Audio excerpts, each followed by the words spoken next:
We begin this hour with the Russian-linked cyber attack that experts are calling a, quote, grave risk to government agencies, infrastructure, and the private sector. Bloomberg News reports that at least 3 state governments were hacked, and the U.S. Nuclear Weapons Agency, too. Microsoft also says its systems were exposed, and so far, no word yet from the White House on the hack. That drawing concern from lawmakers. A cyber hack of this nature is really the modern equivalent of almost of Russian bombers reportedly flying undetected over the entire country. And they didn't drop bombs, but they had the capacity to show that our defense is extraordinarily inadequate. For more on this story, I'm joined by Bloomberg News cybersecurity reporter William Turton.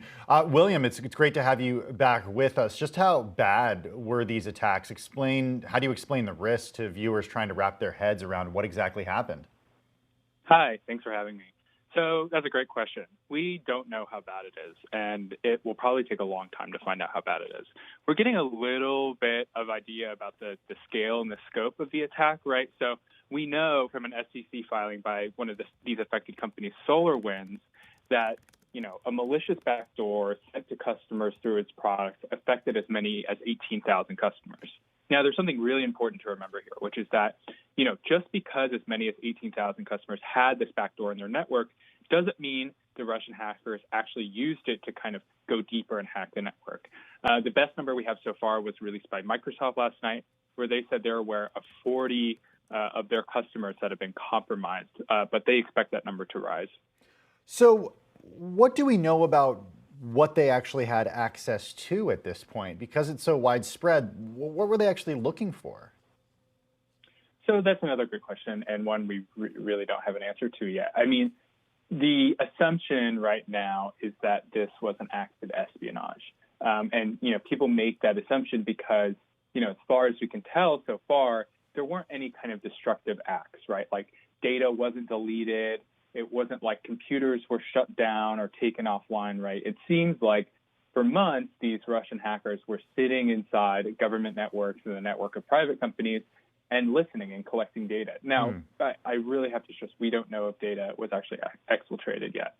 The part that I think really concerns a lot of people is the element of the U.S. Nuclear Weapons Agency, the Department of Energy, and the organization responsible for the stockpile of nuclear weapons in this country. Do we know what hackers got access to with regard to that agency? Nope, we don't. Wow. Some U.S. officials have said that, it's their understanding so far that classified information has not been accessed in general, right? But we're going to have to see if that actually pans out and remains true. That said, even if you didn't have access to classified information, just in theory, right? Think about the access to these various federal agencies. Think about the Pentagon, the State Department, the Department of Homeland Security.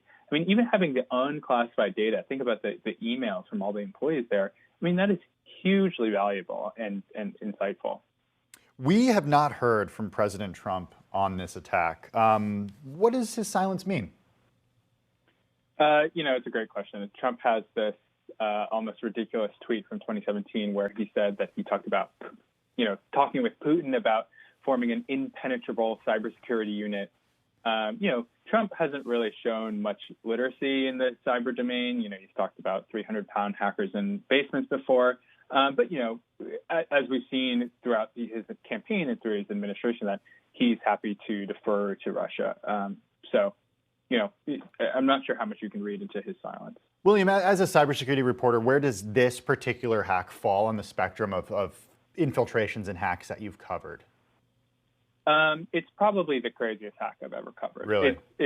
Yeah. Wow. It might just be the hack of the decade, frankly. I mean, there's multiple things. The complexity and the level of tradecraft used by the Russian hackers, I mean, one could assume that this took years to plan. And just how far they got and how long they went undetected for, I mean, we think they went, this started in at least March and was only discovered, last week. Yeah, I mean, just the kind of consequences and implications are mind-boggling. And the fact that the U.S. government was caught completely flat-footed, right? It was a private company, FireEye, that discovered this, not the NSA, not any of the other intelligence agencies. That part is really remarkable, too. Wow, strong words. William Turton, the hack of the decade, really putting it into perspective for us today. William, thanks so much for taking the time and joining us on Quick Take. William is Bloomberg News cybersecurity reporter.